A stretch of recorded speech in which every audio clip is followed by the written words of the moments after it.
على رسوله الكريم أما بعد فأعوذ بالله من الشيطان الرجيم بسم الله الرحمن الرحيم قل لو شاء الله ما تلوته عليكم ولا أدراكم به فقد لبثت فيكم عمرا من قبله أفلا تعقلون فمن أظلم ممن افترى على الله كذبا أو كذب بآياته إنه لا يفلح المجرمون ويعبدون من دون الله ما لا يضرهم ولا ينفعهم ويقولون هؤلاء شفعاؤنا عند الله قل أتنبئون الله بما لا يعلم في السماوات ولا في الأرض سبحانه وتعالى عما يشركون وما كان الناس إلا أمة واحدة فاختلفوا ولولا كلمة سبقت من ربك لقضي بينهم فيما فيه يختلفون ويقولون لولا أنزل عليه آية من ربه فقل إنما الغيب لله فانتظروا إني معكم من المنتظرين صدق اللہ العظیم۔ سورہ یونس کی آیت نمبر 16 سے آیت نمبر 20 تک 5 آیات کریمہ کی تلاوت ہوئی۔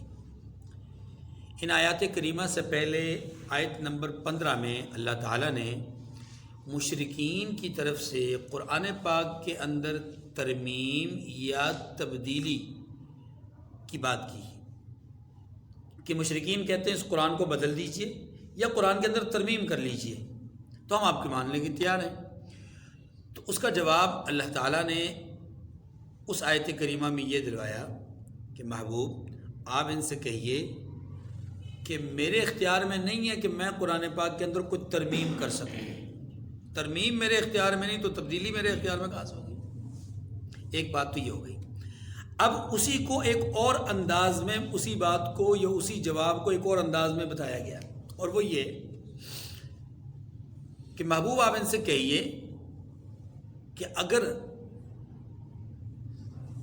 یہ ترمیم اور یہ تبدیلی کرنے کا اختیار میرے پاس ہوتا یا میں یہ اپنی طرف سے بنا کر پیش کر چکا ہوتا یا کر رہا ہوتا، اس کا مطلب یہ ہے کہ میرے دل میں یا میرے سامنے میرے ضمیر میں میرے کردار میں کوئی بڑے پن کا، سرداری کا، کوئی تعلی کا کوئی جذبہ آپ نے دیکھا تو ہوگا نا۔ کبھی آپ نے میری پچھلی 40 سال کی زندگی میں کچھ ایسا محسوس کیا ہو کہ میں کچھ سردار بننا چاہتا ہوں، میں کوئی قائد یا کوئی میں لیڈر بننا چاہتا ہوں؟ کبھی تم نے غور کیا کہ مجھے کوئی پیسے کی ہوس ہے؟ کبھی تم نے غور کیا کہ مجھے کسی عورت سے خاص طور پہ کسی سے شادی کرنے کی کوئی خواہش ہے یا کسی پنچایت کا سربراہ بننے کی خواہش ہے؟ کبھی نہیں ہے۔ میں تو کبھی اس طرح کی چیز کی خواہش نہیں رکھتا یا کبھی خواہش کا اظہار نہیں کیا، ٹھیک ہے؟ اور پھر میرا کردار ایسا ہے کہ میں نے کبھی دروغگوئی سے کام نہیں لیا، میرا کردار ایسا ہے کہ میں نے کبھی فحش سے، بدکاری سے یا اس طرح کے کاموں سے کبھی اس کا ارتکاب نہیں کیا۔ تو جب میرے وجود میں اور میرے صفات میں یا میرے کردار میں آپ کو کوئی عیب اس سے پہلے نظر نہیں آ رہا، غور کرو، دیکھو، میرے موضوع پہ جھانکو، میرے کردار پہ غور کرو۔ اگر میرا کردار جو ہے وہ اجلا ہے، داغدار نہیں ہے، تو پھر آج تمہیں کیسے خیال آ گیا کہ میں سب کچھ اپنی طرف سے کر رہا ہوں؟ یا یہ کیسے ممکن ہے کہ میں 40 سال تک جس چیز کی خواہش نہیں رکھتا اور اچانک رات کو اچانک خیال آیا کہ میں صبح جو ہے وہ سردار بننے کے لیے ارادہ کر لوں؟ نہیں، ایسا نہیں ہے۔ اگر اس طرح کی کوئی چیز ہوتی بھی تو اس کے لیے پیچھے کچھ نہ کچھ ماضی میں کچھ کردار ایسا ہوتا، کچھ خواہشیں ایسی ہوتی، کچھ امنگیں ایسی ہوتی کہ ان کو مد نظر رکھ کر کے تم کہہ سکتے تھے کہ ہاں جی آپ نے فلاں وقت میں بھی تو اس طرح کی کچھ بات چاہی تھی نا، فلاں وقت میں بھی تو آپ نے چاہا تھا کہ میں بڑا بن جاؤں، آپ نے فلاں سردار کے مرنے کے بعد کہا تھا کہ مجھے بڑا بنا دیں۔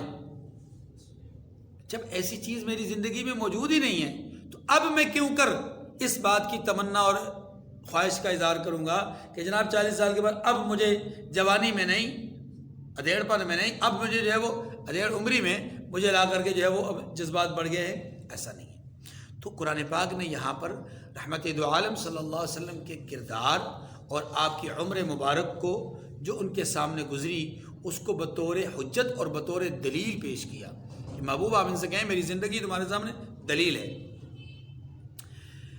یہ بات بتا کر کے یہ سمجھایا گیا کہ دیکھیے یہ بہت بڑی دلیل ہے کہ میری زندگی تمہارے سامنے ہے. جب میں زندگی بھر 40 سال تک صاف اور اجلے کردار کا مالک ہوں تو آج میں کیوں ایک چھوٹی سی چیز کے لیے جس کو آپ سرداری کہہ سکتے ہیں بڑا پن کے اس کے لیے میں اللہ پر جھوٹ باندھوں گا؟ کیسے ممکن ہے؟ جب میں لوگوں کے سامنے لوگوں پر جھوٹ نہیں بول سکتا تو میں اللہ پر جھوٹ افتراء اور بہتان باندھوں گا؟ ایسا ممکن نہیں ہے. اس سے پتہ چلا کہ یہ میرا بنایا ہوا نہیں ہے, یہ میرا کہا ہوا کلام نہیں ہے, یہ میری طرف سے ہے ہی نہیں, یہ کسی اور کی طرف سے, اور وہی ہے جس کی طرف میں تمہیں دعوت دے رہا ہوں, وہی ہے جس کی طرف میں تمہیں بلا رہا ہوں. ٹھیک ہے. اور اس کے بعد دوسری بات یہاں پر یہ فرمائی ہے کہ یہ جو مشرکین ہیں, یہ بات ختم ہو گئی. مشرکین جو ہیں یہ غیر اللہ کی پوجا کرتے ہیں, غیر اللہ کی پوجا کرتے ہیں. اس غیر اللہ کی پوجا کرنے کے پیچھے دو میں سے کوئی ایک سبب ہے, یا تو نفع پانے کے لیے یا نقصان سے بچنے کے لیے. نفع پانے کے لیے یا یعنی کسی انسان کے سامنے انسان ڈرتا ہے, دبتا ہے, خوف زدہ ہوتا ہے. دو ہی چیزیں ہوتی ہیں, یا یہ کہ اس کے نقصان کا خطرہ ہوتا ہے کہ میں اگر اس سے نہیں دبوں گا, اس کے سامنے نہیں جھکوں گا, یہ مجھے نقصان پہنچا دے گا. یا جھکنے کی وجہ دوسری یہ ہوتی ہے کہ بھائی میں اس کے سامنے جھک جاؤں تاکہ کچھ فائدہ حوال ہو. تیسری کوئی وجہ نہیں ہوتی.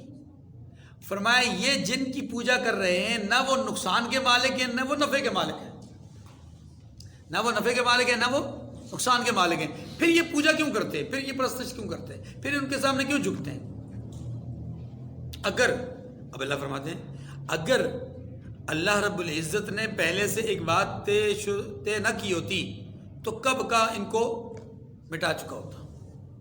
اور تیسری اور آخری بات فرمایا کہ انسان کبھی ایک زمانے میں ایک سمت اور ایک راستے پر تھے, ایک امت تھے, ایک گروہ تھے, ایک ملت تھے, لیکن پھر آہستہ آہستہ ان میں اختلاف آتا گیا, اور پھر وہ اختلاف بڑھتے بڑھتے بڑھتے مختلف فرقے اور مختلف جماعتیں اور مختلف گروہوں میں یہ تقسیم ہوتے گئے. پھر ایک دن ایسا آئے گا اللہ رب العزت ان کے درمیان فیصلہ فرما دیں گے. یہ ہے لب الباب ان آیات کریمہ. دیکھیے فرمایا قل لو شاء اللہ ما تلوته علیکم ولا ادراکم بہ, کہہ دیجئے اگر اللہ چاہتا تو نہ تو میں ہی یہ کتاب تمہیں پڑھ کر سناتا اور نہ وہی تمہیں اس سے واقف کرتا. یعنی اللہ کی مرضی ہے, اللہ نے چاہے تو میں آپ کے سامنے پڑھ کے سنا رہا ہوں, اگر اللہ نہ چاہتے تو نہ وہ کتاب بھیجتے نہ میں پڑھ کر سناتا. تو اس کا مطلب یہ کہ یہ میں خود سے نہیں کر رہا, میں اس کے کہنے پہ کر رہا ہوں. فقط لبثت فیکم, اس کی دلیل کیا ہے؟ اس کی دلیل یہ ہے فقط لبثت فیکم عمرا من قبلی, اس کی دلیل یہ ہے کہ میں اس سے پہلے تم میں ایک عمر رہا ہوں اور کبھی ایک کلمہ بھی اس طرح کا نہیں کہا. کیا کیسا؟ ایسا کہ میں کوئی بڑا پن, میں کوئی جھوٹ بول رہا ہوں, یا میں کردار میں میرے کوئی کبھی ایسا کوئی کلمہ میری زبان سے نہیں نکلا, کبھی ایسا کوئی کردار میرا آپ کے سامنے نہیں آیا. اس سے یہ پتہ چلا اس جملے سے فقد لبثت فیکم عمرا من قبلی, یہ چیلنج صرف نبی کے دے سکتا ہے, نبی کے علاوہ کوئی بھی. اور یہ چیلنج کیوں ہے ذرا غور کیجئے. یہ چیلنج اس لیے ہے کہ نبی کا کردار اس لیے اجلا ہوتا ہے, اس کا کردار, اس کا وجود اور اس کی روحانیت داغدار نہیں ہوتی, اس لیے تاکہ آنے والے دنوں میں جو اللہ کا کلام اور اللہ کا پیغام اور اللہ کے احکامات وہ سنائے تو لوگ اس کو تانا نہ دیں کہ آپ کا ماضی تو ایسا رہا ہے, آپ کے کردار میں تو یہ کمی تھی, آپ کے کردار میں تو یہ نقص تھا. اس سے کیا ہوگا؟ اس سے یہ ہوگا کہ نبی کی بات میں وزن کم ہو جائے گا. آپ دیکھیے تاریخ انبیاء میں ایک واقعہ ایسا ہے کہ جہاں پر جب نبی نے دعوت دی تو فریق مخالف نے فوری طور پر انگشت اعتراض اٹھا دیا.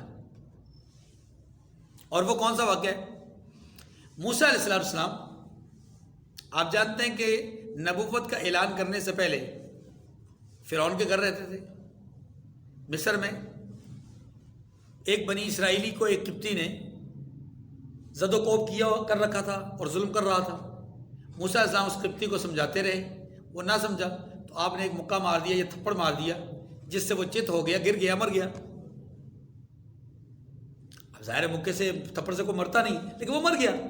اب جب وہ مرا تو موسیٰ علیہ السلام خوف زدہ ہو کر کے, کیونکہ فرعون اس وقت بنی اسرائیل پر بہت ظلم کرتا تھا,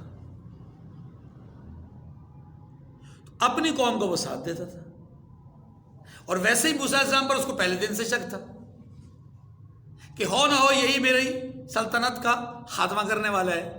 ہر لمحہ ہر لحظہ اس کو یہ خوف کھائے جاتا تھا, لیکن پھر کوئی نہ کوئی واقعہ, کوئی نہ کوئی بات ایسی آ جاتی تھی کہ وہ مجبور ہوتا تھا, کچھ نہ کہتا تھا. اپنی بیوی کیا آتا تھا, حضرت آسیہ رضی اللہ تعالیٰ عنہ. یہاں یہ موقع ایسا تھا کہ ہاتھ سے قتل ہو رہا ہے, تو موسیٰ علیہ السلام مصر چھوڑ کر کے مدین چلے گئے, 10 سال وہاں رہے.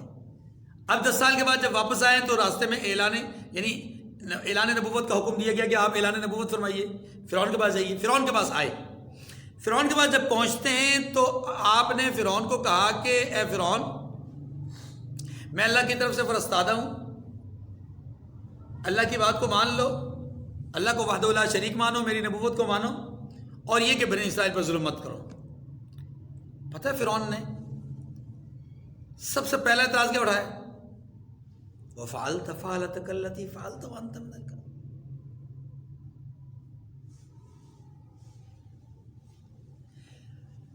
فرعون نے, سورہ شعراء میں آتا ہے کہ اس وقت موسیٰ علیہ السلام پر جو سب سے پہلا اعتراض کیا وہ یہ تھا کہ اے موسیٰ, تو وہی نہیں جس نے ہمارے ایک بندے کو قتل کیا تھا.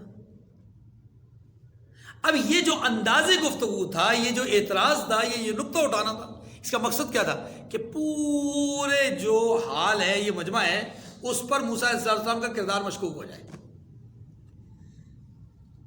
یہ تاریخ انبیاء میں اکلوتا واقعہ ہے کہ موسیٰ علیہ السلام کی اعلان نبوت کے بعد آپ پر اعتراض یہ ہوا تو موسیٰ علیہ السلام نے کہا ہاں میں نے کیا تھا ایسا, انکار نہیں کیا, جھوٹ نہیں بولا, غلط بیانی سے کام نہیں لیا, کیا تھا. لیکن اس کرنے کی وجہ بھی تو جانیے, وجہ کیا تھی؟ تب تو میں بھاگ گیا تھا اس لیے کہ اس وقت میرا ذاتی فعل تھا اور ذاتی عمل تھا. میں نے کسی کے کہنے سے مارا نہیں, کسی کے کہنے سے نکلا نہیں, لیکن اب میں آیا ہوں کسی کے کہنے سے, کسی کے مدد اور نصرت سے, اور وہ ذات اللہ کی ذات ہے. تو اب تو میں کہہ کر رہوں گا, اب تو میں بتا کر رہوں گا. اور پھر آپ نے وجہ بیان کی کہ تم نے اس وقت بنی اسرائیل پر بہت ظلم کر رکھے تھے, تو میں نے اس قبطی کو ظلم سے روکنے کے لیے اس پر ہاتھ اٹھایا اور وہ مر گیا. تو میں نے تو ظالم کا ہاتھ روکا تھا, میں نے تو ظالم کو ظلم سے کرنے سے روکا تھا, اب وہ مر گیا تو اس میں میرا قصور ہے. حضرت ہے کیونکہ میں نے کوئی اعلیٰ قتل استعمال نہیں کیا, میں نے کوئی ایسی چیز استعمال نہیں کی جس سے کوئی مارا جاتا ہے, جس سے کوئی قتل کیا جاتا ہے. میں نے تو تھپڑ مارا ہے, مکہ مارا ہے. اب اس کے اوپر اگر روب ایسا بیٹھ گیا, اس کے اوپر خوف ایسا بیٹھ گیا کہ وہ میرے مکے کی یہ تھپڑ کی تاب نہیں لا سکا, تو یہ میرا قصور نہیں ہے. تھپڑ تو دنیا ساری مارتی ہے, مکے تو ساری دنیا مارتی ہے. تو موسیٰ علیہ السلام پر جو میں کہنا چاہ رہا ہوں وہ یہ ہے کہ تاریخ انبیاء میں اکلوتا واقعہ ہے کہ موسیٰ علیہ السلام پر اعتراض ہوا. یہاں پر نبوت کی زبان سے کہلایا گیا کہ آپ کہیے فقط لبثت فیکم عمرا من قبل, میں نے اس سے پہلے زندگی تمہارے سامنے گزاری ہے. داغدار نہیں ہوتا یہ نہ بعد میں نہ پہلے. تو یہ جو ہم یہ سمجھیے کہ انبیاء علیہ السلام کا کردار جو ہے وہ انتہائی اجلا کردار ہوتا ہے, اور وہ داغدار کبھی نہیں ہوا. آپ ہمارے زمانے میں ایک ایسا شخص جس نے نبوت کا دعویٰ کیا, اس کا ماضی دیکھیے, اس کا دعوی نبوت کے بعد کا کردار دیکھیے, تو آپ کو جگہ جگہ قدم قدم پر جھوٹ ہی جھوٹ نظر آئے گا, جس کو مرزا غلام قادیانی کہتے ہیں. دیکھیے انہ لا یفلح المجرمون, بے شک گناہگار فلاح نہیں پائیں گے. افلا تعقلون, کیا تم سمجھتے نہیں ہو؟ فمن اظلم ممن افترى علی اللہ کذبا او کذب بآیاتی, تو اس سے بڑھ کر ظالم کون ہوگا جو اللہ پر جھوٹ افترا کرے اور اس کی آیتوں کو جھٹلا دے. انہ لا یفلح المجرمون, بے شک گناہگار فلاح نہیں پائیں گے. وَيَعْبُدُونَ مِن دُونِ اللَّهِ مَا لَا يَضُرُّهُمْ وَلَا يَنفَعُهُمْ, عبادت سر سمجھیے گا، عبادت کا معنی ہوتا ہے ما فوق الاسباب، کسی کو جانتے ہوئے، ما فوق الاسباب جانتے ہوئے یہ تسلیم کرنا کہ یہ ما فوق الاسباب قدرت رکھتا ہے، قادر ہے، اور پھر اس کے سامنے جھک جانا، یہ عبادت کہلاتا ہے. یعنی ما فوق الاسباب کا مطلب کیا ہے؟ اسباب سے ماورا، کسی کو اسباب سے ماورا سمجھتے ہوئے کہ یہ اسباب کے درجے میں نہیں، اسباب سے ماورا طاقت ہے اس کے پاس، اسباب سے ماورا اس کے پاس قوت ہے. جیسے کسی کے بارے میں یہ تصور کرنا کہ یہ بیٹا دے سکتا ہے، کسی کے بارے میں یہ تصور کرنا کہ یہ جناب بگڑی بنا سکتا ہے، کسی کے بارے میں یہ تصور کرنا کہ یہ انہونی کو ہونی کر سکتا ہے. یہ تصور کسی کے بارے میں رکھ کر کے پھر اس کے سامنے جھک جانا، یہ عبادت ہے. یہ کیا ہے؟ عبادت. اور یہ صرف اللہ کا حق ہے، اللہ کے سوا کسی کا حق. اچھا، اگر کسی کو ما فوق الاسباب سمجھ کر، قادر سمجھ کر عبادت یعنی جھکا جائے تو عبادت ہے، لیکن اگر یہ نہ سمجھا جائے تو پھر عبادت نہیں ہے، چاہے سجدہ بھی کر لیا جائے. یہ ذرا سمجھے گا، اگر ایک آدمی ہے وہ کسی بزرگ کے سامنے، کسی بڑے کے سامنے باقاعدہ سجدہ ریزی کرتا ہے، لیکن اس کو قادر مطلق نہیں سمجھتا، ما فوق الاسباب قدرت والا نہیں سمجھتا، اس کے سامنے جھکتا ہے، تعظیم اس کے سامنے جھکتا ہے، تو اس کو عبادت نہیں کہیں گے، ہاں اس کو تعظیم کہیں گے. اس کو کیا کہیں گے؟ اب سوال یہ ہے، عبادت کسی زمانے میں بھی، عبادت کا سجدہ کسی زمانے میں بھی، کبھی بھی، کسی دور میں بھی اللہ کے سوا کسی کے لیے جائز نہیں ہوا. لیکن تعظیم کا سجدہ پچھلی امتوں میں جائز تھا.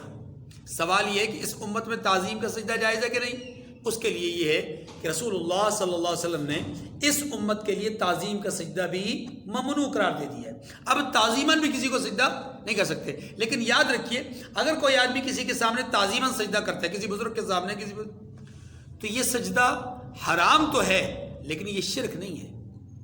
شرک تب ہوگا جب ما فوق الاسباب قادر سمجھتے ہوئے جو ہے وہ اپنا عاجزی اور اپنا تذلل کا اظہار کیا ہے، تو پھر عبادت ہوگی، ورنہ عبادت ٹھیک ہے جی. ہمارے ہاں بہت سارے علاقے ہیں پاکستان میں، جیسے سندھ وغیرہ کے اور بلوچستان کے، جہاں پر باقاعدہ لوگ اپنے بڑے جو سردار ہوتے ہیں یا جو بڑے وڈیرے جو ہوتے ہیں، یا بلوچستان میں جو سردار ہوتے ہیں، ان کے سامنے باقاعدہ طور پہ سجدے کرتے ہیں، باقاعدہ سجدے کرتے ہیں، ان کے پاؤں میں جھکتے ہیں. تو یاد رکھیے یہ تعظیماً جھکنا ہے، یہ عبادت نہیں ہے، اور اس کو ہم شرک نہیں کہیں گے. بہت سارے لوگ شرک کا فتویٰ لگا دیتے ہیں، یہ شرک نہیں ہے. شرک تب ہوگا کہ جب ان کے دل میں یہ بات موجود ہو کہ یہ سب کچھ یہی کر سکتے ہیں.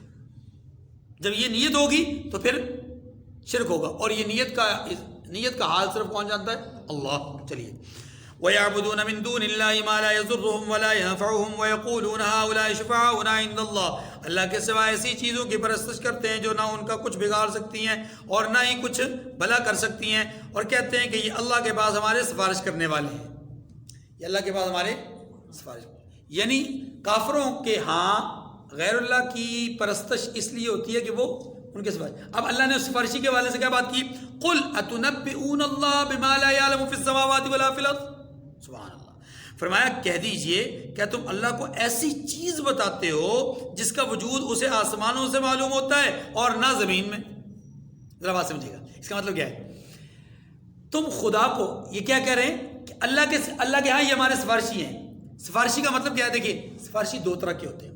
ایک وہ سفارشی جن کو سفارش کا حق اللہ کی طرف سے ہے، الا من اذن له الرحمن، ان سفارشیوں سے انکار کسی کو نہیں ہے، جیسے انبیاء ہیں، شہداء ہیں، نابالغ مرحوم اولاد ہے، یا حفاظ کرام ہیں، یا اس طریقے سے. اور ایک وہ سفارشی جو کفار کے نزدیک ہیں.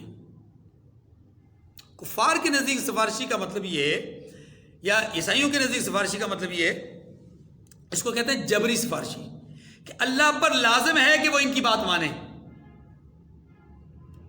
اب اللہ اس کا جواب یہ دے رہے ہیں کہ اللہ کو تو یہ بات معلوم نہیں ہے کہ مجھ پر بھی کوئی لازم ہے. اللہ کو زمین سے بھی معلوم نہیں ہوا، آسمان سے بھی معلوم نہیں ہوا، کسی نے بتایا ہی نہیں اللہ کو. یعنی معلوم یہ ہوا کہ اللہ کے علم میں نہیں تو اس کا مطلب یہ حقیقت بھی نہیں کہ کوئی جبری سفارش کر سکتا ہے. جب اللہ کے علم میں نہیں ہے تو اس کا مطلب یہ ہوا کہ جبری سفارش کا تصور ہی غلط ہے. قل اتنبئون اللہ بما لا يعلم فی السماوات ولا فی الارض، آپ کہہ دیجئے کہ کیا تم اللہ کو ایسی بات بتاتے ہو کہ جس کا وجود اسے آسمانوں میں معلوم ہوتا ہے اور نہ ہی زمین میں. سبحانہ و تعالی عما یشرکون، وہ پاک ہے اور اس کی شان ان کے شرک کرنے سے بہت بلند ہے. وما كان الناس الا امة واحدة فاختلفوا، اور سب لوگ پہلے ایک ہی امت تھے، یعنی ایک ہی نظریے پر قائم. آپ دیکھیے آدم علیہ السلام، ان کی اولاد یہ ادریس علیہ السلام تک سارے ایک ہی امت تھے، توحید پر تھے سب. فاختلفوا، پھر جدا جدا ہو گئے. ولولا کلمۃ سبقت من ربک لقضی بینہم فیما فیہ یختلفون، اور اگر ایک بات جو تمہارے پروردگار کی طرف سے پہلے ہو چکی ہے نہ ہوتی تو جن باتوں میں وہ اختلاف کرتے ہیں ان میں فیصلہ کر دیا جاتا. کون سی بات اللہ کی طرف سے طے شدہ ہے؟ قیامت کا وقوع، کہ ایک وقت مقررہ ہے، اس پر میں سب کے درمیان فیصلہ کروں گا. وَيَقُولُونَ لَوْلَا أُنزِلَ عَلَيْهِ آيَةٌ مِّن رَّبِّهِ، اور کہتے ہیں کہ اس پر اس کے پروردگار کی طرف سے کوئی نشانی کیوں نازل نہیں ہوتی. یہ بات بارہا آ چکی ہے کہ مشرکین سوال کر فلاں نشانی کیوں نہیں ہے. یہ نشانی مطلقاً معجزات کا مطالبہ نہیں کر رہے بلکہ اپنے من چاہے معجزات کا مطالبہ کر رہے ہیں. اللہ اس کا جواب دیتے ہیں فقل انما الغیب للہ، آپ کہہ دیجئے غیب کا علم تو اللہ ہی کو ہے، کیونکہ یہ اللہ سے عذاب مانگتے تھے، قیامت کا وقوع مانگتے تھے. آپ کہہ دیجئے کہ یہ تو غیب کی باتیں اور اللہ ہی جانتے ہیں. فانتظروا، قیامت کے حوالے سے تم بھی انتظار کرو. انی معکم من المنتظرین، میں بھی تمہارے ساتھ انتظار کرتا ہوں. وآخر الدعوانا ان الحمد للہ رب العالمین. ونصلي على رسوله الكريم. أما بعد فأعوذ بالله من الشيطان الرجيم. بسم الله الرحمن الرحيم. وإذا أذقنا الناس رحمة من بعد ضراء مستهم إذا لهم مكر في آياتنا قل الله أسرع مكرا إن رسلنا يكتبون ما تمكرون. هو الذي يسيركم في البر والبحر حتى إذا كنتم في الفلك وجرين بهم بريح طيبة وفرحوا بها جاءتها ريح عاصف وجاءهم الموج من كل مكان وظنوا أنهم أحيط بهم دعوا الله مخلصين له الدين لئن أنجيتنا من هذه لنكونن من الشاكرين. فلما أنجاهم إذا هم يبغون في الأرض بغير الحق يا أيها الناس إنما بغيكم على أنفسكم متاع الحياة الدنيا ثم إلينا مرجعكم فننبئكم بما كنتم تعملون. إنما مثل الحياة الدنيا كماء أنزلناه من السماء فاختلط به نبات الأرض مما يأكل الناس والأنعام حتى إذا أخذت الأرض زخرفها وزينت وظن أهلها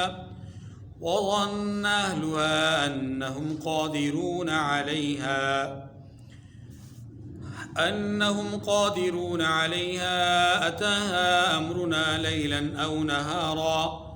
أو نهارا فجعلناها حصيدا كأن لم تغن بالأمس كذلك نفصل الآيات لقوم يتفكرون. صدق اللہ العظیم.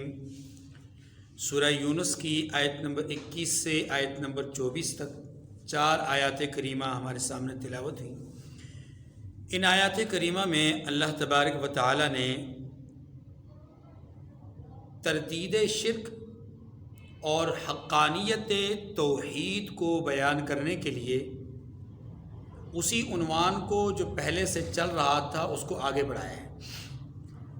اس سے پیچھے بات چل رہی تھی کہ مشرکین نے رسول اللہ صلی اللہ علیہ وسلم سے یہ بات کہی کہ ہمیں آپ ہماری جو ہے وہ ہمیں کوئی معجزہ یا کوئی نشانی کیوں نہیں دکھاتے؟ اس کے جواب میں اللہ تبارک و تعالیٰ نے فرمایا فَقُلْ إِنَّمَا الْغَيْبُ لِلَّهِ، محبوب آپ ان سے کہہ دیجئے یہ غیب کے معاملات ہیں اور یہ معاملات اللہ ہی کے اختیار میں ہیں، میرے اختیار میں نہیں۔ غیب کے معاملات کیوں کہا؟ اس کی وجہ، غیب کے معاملات کہنے کی وجہ یہ ہے کہ ماضی میں پچھلی امتوں میں اللہ تبارک و تعالیٰ نے قوموں کی تمناؤں کو، آرزوؤں کو پورا کیا ہے، لوگوں کی جو آس اور امید تھی اس کو یا جو ڈیمانڈ تھی اس کو پورا کیا ہے، لیکن پورا کرنے سے پہلے ہر قوم کو آگاہ کیا ہے کہ میں مطالبہ پورا کروں گا، اگر قدر نہ کرو گے تو ہلاک کر دوں گا۔ مطالبہ پورا کروں گا لیکن قدر نہ کرنے کے نتیجے میں ہلاک کر دوں گا۔ پچھلی امتوں کے ساتھ یہی معاملہ رہا، جس نے مطالبہ کیا اللہ نے پورا کیا، اور پورا کرنے سے پہلے دھمکی بھی دی، اور صرف وہ دھمکی نہیں تھی بلکہ وعدے کی خلاف ورزی کرنے کی وجہ سے اسی دھمکی کے نتیجے میں قوموں کو تباہ و برباد بھی کیا۔ امت محمدیہ کا معاملہ تھوڑا مختلف تھا، اور وہ یہ تھا کہ اللہ تعالیٰ نے اس امت کو اجتماعی طور پر غرق نہیں کرنا تھا، اجتماعی طور پر اس امت کو ہلاک نہیں کرنا تھا، اس لیے اللہ نے قوم کا اجتماعی طور پہ جو مطالبہ تھا اس کو پورا نہیں کیا۔ اسی بات کی طرف اشارہ کرتے ہوئے فرمایا فَقُلْ إِنَّمَا الْغَيْبُ لِلَّهِ، یہ جو مطالبات پورا کرنے کا نتیجہ ہے نا، یہ چونکہ اس کا تعلق غیب سے ہے کہ تم پورا کرو یا نہ کرو، پورا کرو گے تو کیا صلہ ملے گا اور نہیں کرو گے تو پھر اللہ کی طرف سے کس قسم کا عذاب آئے گا، یہ ساری غیب کی باتیں میں نہیں جانتا، یہ ساری غیب کی باتیں میں۔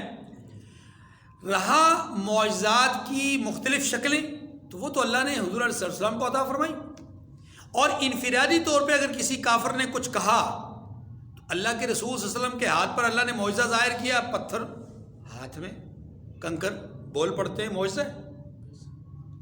ایک دو چار کافروں نے کہا چاند کے حوالے سے، اللہ کے رسول نے انگلی سے اشارہ کیا، دو ٹکڑے ہو گیا، یہ بھی معجزہ تھا، یہ بھی نشانی تھی۔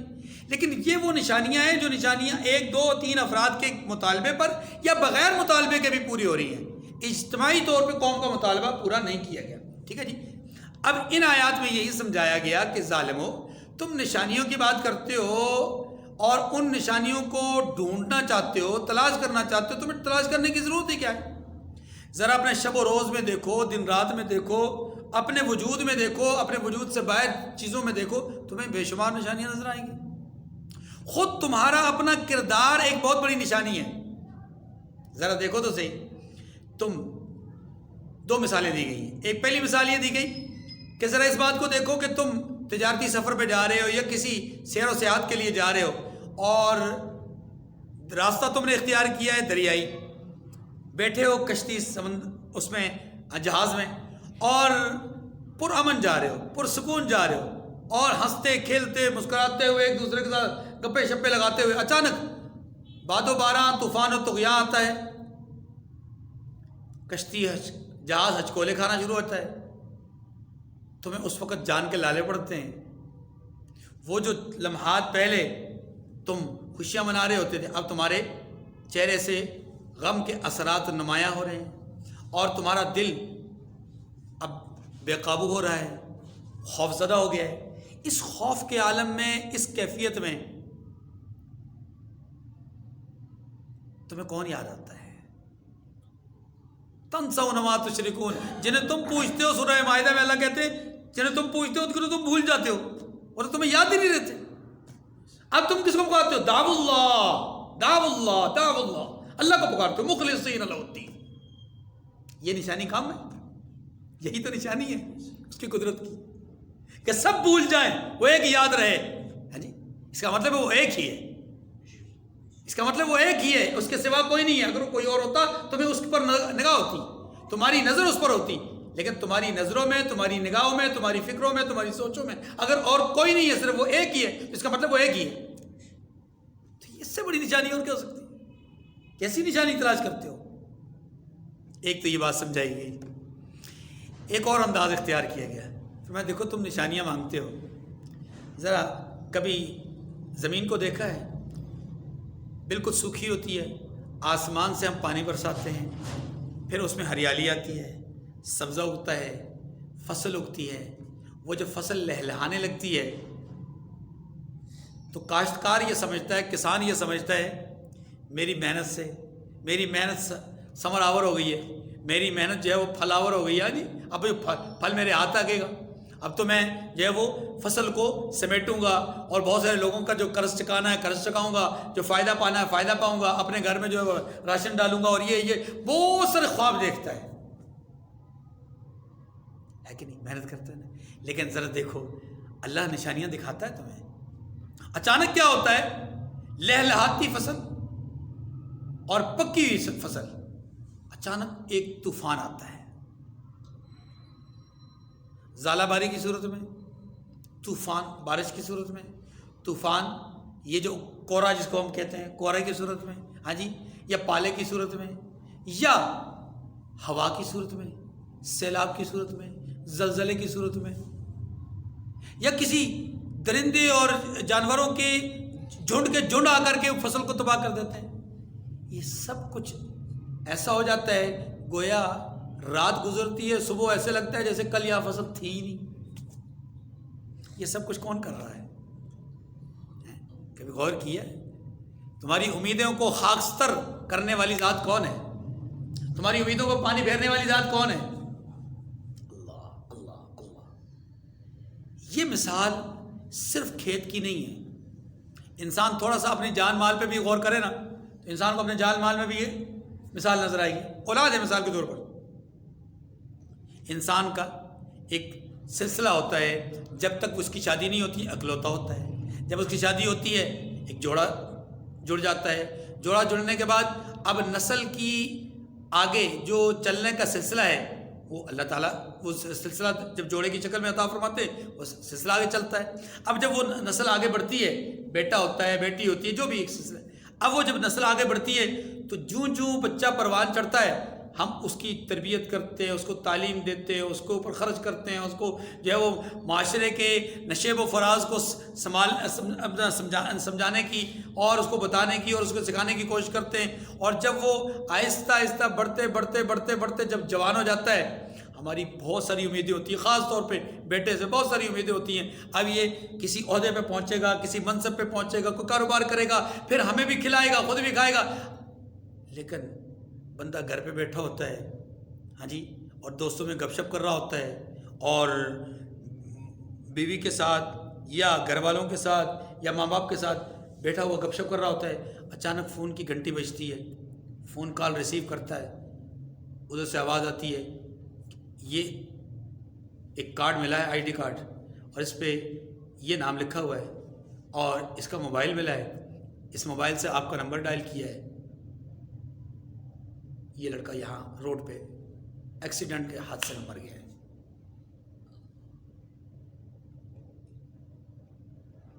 کتنی امیدیں اس کی پانی اس پہ پھر جاتا ہے، کتنے اس کی تمنائیں آرزویں ہیں جو ہلاک ہو جاتی ہیں. اب اسے لگتا ہے کہ شاید کبھی بیٹا تھا ہی نہیں، کبھی اس کا وجود تھا ہی نہیں، میرا خواب تھا یہ، خیالات تھے جن کو میں اب تک پال رہا تھا.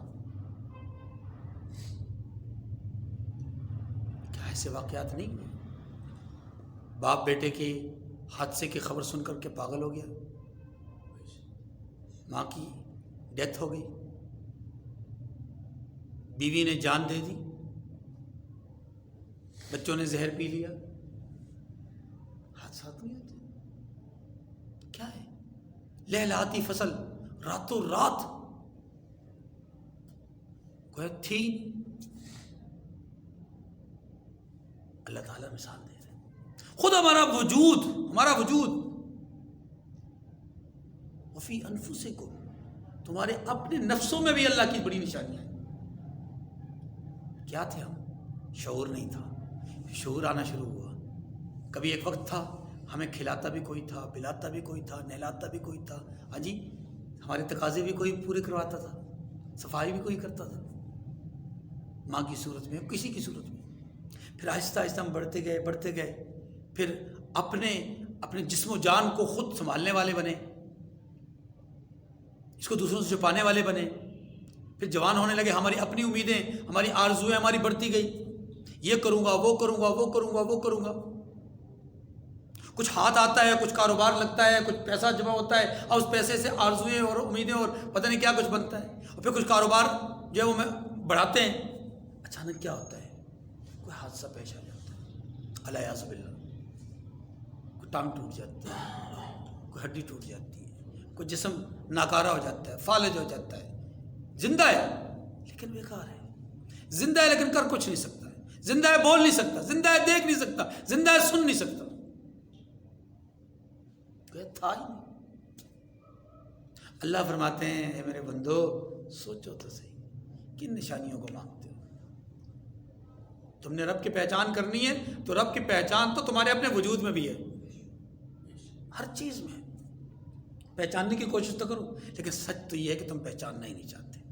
وَإِذَا أَذَقْنَا النَّاسَ رَحْمَةً مِّن بَعْدِ ضَرَّاءٍ مَسَّتْهُمْ إِذَا لَهُم مَّكْرٌ فِي آيَاتِنَا، اور جب ہم لوگوں کو تکلیف پہنچنے کے بعد رحمت کا مزہ چکھاتے ہیں تو وہ ہماری آیتوں میں ہیلے کرنے لگتے ہیں۔ تکلیف پہنچنے کے بعد رحمت کا مزہ، کیا مطلب؟ مشکلات کے بعد آسانیاں پیدا کرتے ہیں، تنگیاں دور کر کے راحتیں دیتے ہیں، تکلیفیں دور کر کے رحمتیں بھیجتے ہیں۔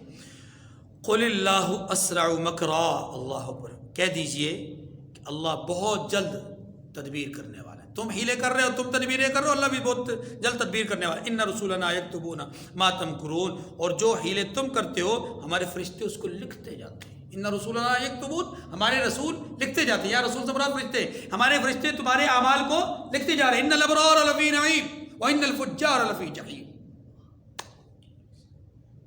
کرامن کاتبین ہیں، یعلمون ما تفعلون، لا یعصون اللہ ما امرهم ویفعلون ما یؤمرون، نافرمانی نہیں کرتے۔ اور ان کا سردار رسول کریم ذی قوت عند ذی العرش مکین مطاع ثم امین، اس کی تو فرمانبرداری کی جاتی ہے، اس کا حکم مانا جاتا ہے۔ هو الذی یسیرکم فی البر والبحر، وہی تو ہے جو تمہیں جنگل اور دریا میں چلنے پھرنے اور سیر کرنے کی توفیق دیتا ہے۔ یہ جو تم چل رہے ہو، پھر رہے ہو، آسمانوں میں اڑ رہے ہو، ہاں جی، جنگل اور دریا میں چلنے پھرنے، جنگل اور دریا میں، اس زمانے میں، اس معاشرے میں اس کو صرف اس حد تک سمجھا جا سکتا تھا کہ ہم گھوڑوں پر بیٹھ کر کے، اونٹوں پر بیٹھ کر کے جنگلات میں سیر و سیاحت کر رہے ہیں، چھوٹی چھوٹی کشتیوں میں بیٹھ کر کے سمندروں میں چل رہے ہیں، لیکن اب وہ معاملہ، وہ خواب وسیع ہو گیا، وہ تصورات بہت وسعت اختیار کر گئے ہیں۔ اب معاملہ اونٹ اور صرف گھوڑے کا نہیں ہے، خچر اور گدھے کا نہیں ہے، اب سواریوں کی رفتاریں بڑھ گئی ہیں، یہ سارا کچھ اس میں شامل ہے۔ وَالَّذِي يُسَيِّرُكُمْ، یہ جو کچھ بھی ہے اللہ کی مرضی سے۔ اب کوئی کہے کہ نہیں جناب یہ تو لوہار کا بنایا ہوا، ہاں جی، یا جو کاریگر ہے ان کا بنایا ہوا یہ تراشا ہوا لوہا ہے اور اس کو سنوارا گیا ہے، اور انجینئرز نے اس کو سنوارا ہے، بنایا ہے، اور اپنے ذہن سے بھائی سب کچھ کیا ہے، لیکن سوچو تو صحیح، وہ لوہا بنیادی طور پہ بنایا کس نے؟ اس معدنی ذخیرے کو پیدا کس نے کیا؟ اس لکڑی کو جس سے جہاز کی بہت ساری چیزیں تیار ہوئی، بنایا کس نے؟ اس درخت کو اگایا کس نے؟ انتم انشأتم شجرتها ام نحن المنشئون، یہ درخت تم نے پیدا کیا یا ہم نے؟ اور پھر وہ دماغ جس کو استعمال کر کے اس کو تیار کیا گیا ہے، اس دماغ کو پیدا کس نے کیا ہے؟ وہ چاہے تو اس دماغ کو معاف کر دے، کوئی ہے جو اس دماغ کو سیدھا کر سکے؟ حتی اذا کنتم فی الفلک، یہاں تک کہ جب تم کشتیوں میں سوار ہوتے ہو، وجرین بہم، اور کشتیاں پاکیزہ ہوا کے نرم نرم جھونکوں پر سواروں کو لے کر چلنے لگتی ہیں، وجرین بہم بریح طیبہ، مبارک اور یعنی جسے کہتے ہیں نا روح فرسا، روح افزا، ہاں جی، روح کو جو ہے وہ جلا بخشنے والی نرم بہترین، ہاں جی، ہوائیں، ان کے جھونکوں میں اور ان کی اس اپنا کیا کہتے ہیں اس کو دویز تہوں میں لے کر کے جو چلنے والی ذات ہے وہ کون ہے اس کشتی کو؟ اللہ اکبر. وَجَرَيْنَ بِهِمْ بِرِيحٍ طَيِّبَةٍ وَفَرِحُوا بِهَا، اور وہ اس سے خوش بھی ہوتے ہیں. وَفَرِحُوا بِهَا، ان ہواؤں کے مزے لوٹ رہے ہوتے ہیں، سیر و تفریح کر رہے ہوتے ہیں. جَاءَتْهَا رِيحٌ عَاصِفٌ، اللہ اکبر. اچانک کیا ہوتا ہے کہ ایک زوردار قسم کی ہوا چل پڑتی ہے، زناٹے دار، طغیانی طوفانی والی لے کر کے. وَجَاءَهُمُ الْمَوْجُ، اور لہریں ہر طرف سے ان پر، من کل مکان، وَجَاءَهُمُ الْمَوْجُ مِن كُلِّ مَكَانٍ، ہر طرف سے، ہر سمت سے لہریں ان پر آ پڑتی ہیں. وَظَنُّوا أَنَّهُمْ أُحِيطَ بِهِمْ، اب انہیں گمان ہوتا ہے، اب انہیں خیال آتا ہے، ہاں وہ خیال کرتے ہیں کہ وہ تو لہروں میں گھیر لیے گئے ہیں. دعوا اللہ مخلصین لہ الدین، تو اس وقت خالص اللہ ہی کی عبادت کرتے ہیں. لئن انجیتنا من ہذہ لنکونن من الشاکرین. اب وہ دل ہی دل میں، اندر ہی اندر فریاد کر رہے ہوتے ہیں، رب کو پکار رہے ہوتے ہیں. کیا کہتے ہیں کہ اے اللہ اگر تو ہم کو اس سے نجات بخش دے تو ہم تیرے بہت ہی شکر گزار بندے بنیں گے. ہے جی، اب اندر ہی اندر آرزویں ہیں. فلما انجاہم اذا ہم یبغون فی الارض بغیر الحق، اللہ فرماتے ہیں لیکن جب وہ ان کو نجات دے دیتا ہے تو ملک میں ناحق شرارت کرنے لگتے ہیں. کیا مطلب؟ زمین کے اندر فساد برپا کرنا شروع ہو جاتے ہیں. پھر وہی تو یعنی دیکھیں نا، ایک مجرم کو جب پکڑ کر کے جیل میں لے جایا جاتا ہے، کہتا ہے پسو بہت ہے، مچھر بہت ہیں، یہاں گرمی بہت ہے، یہاں پر طوفان بہت ہے، یا یہ یا وہ ہے، ہاں جی، اور اس کی جو شیو ہے وہ بڑھنا شروع ہو جاتی ہے، لمحوں بھر میں اس کی جو ہے وہ گال جو ہے وہ پچکنا شروع ہو جاتی ہے. حالانکہ ساری سہولیات اندر موجود ہیں، لیکن پتہ نہیں کیا کیا ان کو اوپر مصیبتیں اور طوفان، دل کا دورہ پڑ رہا ہے، ہاں جی، فلاں ہو رہا ہے، مطلب اللہ اکبر. جو ہی جیل کے کال کوٹڑی سے آزاد ہو کر کے باہر قدم رکھتے ہیں تو باہر وکٹری کا نشان بناتے ہیں. یہ وکٹری کا نشان بنانا ہی اس بات کی علامت ہے کہ اب یہ فساد برپا کریں گے، پھر وہی شرارت کریں گے. اللہ اکبر کبیرہ. یا ایھا الناس انما بغیکم علی انفسکم متاع الحیات الدنیا، اے لوگو تمہاری شرارت کا وبال تمہاری ہی جانوں پر ہوگا. انما بغیکم علی انفسکم، تمہاری شرارت کا وبال تم ہی پر ہوگا. ایسا نہیں ہے کہ تم شرارت کرو اور اللہ کو نقصان پہنچا دو، اللہ کے فرشتوں کو نقصان پہنچاؤ، انبیاء کو نقصان پہنچاؤ، اللہ والوں کو کسی کو کوئی نقصان نہیں پہنچا سکتے. تمہارا نقصان خود اپنی جان پر ہے. متاع الحیات الدنیا، اس لیے کہ تم دنیا کی زندگی سے فائدہ اٹھا لو جو اتنا اٹھا سکتے ہو. یہی ہو سکتا ہے نا، اس زندگی سے فائدہ اٹھاؤ گے لیکن کتنا کو اٹھاؤ گے. ثم الینا مرجعکم فننبئکم، یہ ایک دھمکی ہے. ایسے ہی ہے جیسے کوئی آدمی کسی کو کہتا ہے نا بس کر لے جو کچھ کرنا ہے، آخر کو تجھے ضرورت میری پڑے گی، اگر میرے پاس آئے گا تو. یہ اللہ پاک نے بھی ایک ہماری فطرت اور سوچ کے مطابق ایک دھمکی دی ہے. جو کچھ کرنا ہے کر لو دنیا میں، ثم الینا مرجعکم، پھر لوٹ کر تو ہماری طرف آنا ہے نا. فننبئکم بما کنتم تعملون، تب ہم تمہیں بتائیں گے جو کچھ تم کیا کرتے تھے. استاد شاگرد کو کہتا ہے نا عیاشیاں کر لو جتنا کو کرنا ہے، جب میں امتحان لوں گا نا پتہ چل جائے گا، پھر تمہیں خبر ہو جائے گی. اب وہ ایک دھمکی دے رہا ہوتا ہے کہ آخر ایک وقت تو آئے گا شکنجے میں جکڑے تو جاؤ گے نا. انما مثل الحیات الدنیا کماء انزلناه من السماء فاختلط به نبات الارض مما یاکل الناس والانعام. یہ دوسری مثال ہے. فرمایا دنیا کی زندگی کی مثال بارش کی سی ہے کہ ہم نے اس کو آسمان سے برسایا، پھر اس کے ساتھ سبزہ جسے آدمی اور جانور کھاتے ہیں مل کر نکالا، یعنی سبزہ بھی نکالا اور فصل اور اناج بھی نکالا. حتی اذا اخذت الارض زخرفها وزینت وظن اہلها انهم قادرون علیہا اتاها، یہاں تک کہ زمین سبزے سے خوشنما اور آراستہ ہو گئی اور زمین والوں نے یہ خیال کیا، وظن اہلها، انہم قادرون علیہا، کہ وہ اس پر پوری دسترس رکھتے ہیں. اب وہ پورے فصل ان کے ہاتھ میں آ گئی ہے، اب فائدہ اٹھائیں گے، قرض چکائیں گے، وغیرہ وغیرہ سارے معاملات کریں گے. پھر کیا ہوتا ہے؟ اتاہا امرنا لیلا او نہارا، پھر اچانک رات کو یا دن کو ہمارا حکم، کبھی رات کو آتا ہے عذاب، کبھی دن کو آ جاتا ہے، کبھی رات کو طوفان آتا ہے، کبھی دن کو، کبھی ہمارا حکم رات کو یا دن کو اچانک آ پہنچا. فجعلناها حصیدا، پھر ہم نے اس کو کاٹ کر رکھ دیا، یعنی کاٹ ڈالا ہم نے اس کو، یعنی مطلب یہ کہ اس کو مٹا دیا، ختم کر دیا. کأن لم تغن بالامس، گویا کل وہاں کچھ تھا ہی نہیں. کذالک نفصل الآیات لقوم یتفکرون، فرمایا ان کے لیے ہم اپنی قدرت کی نشانیاں اسی طرح کھول کھول کر بیان کرتے ہیں. اللہ پاک ہمیں سمجھنے کی توفیق نصیب فرمائے. وآخر دعوانا الحمدللہ رب العالمین. رسولہ الکریم، اما بعد فاعوذ باللہ من الشیطان الرجیم. بسم اللہ الرحمن الرحیم. واللہ يدعو إلى دار السلام ويهدي من يشاء إلى صراط مستقيم. للذين أحسنوا الحسنى وزيادة ولا يرهق وجوههم قتر ولا ذلة أولئك أصحاب الجنة هم فيها خالدون.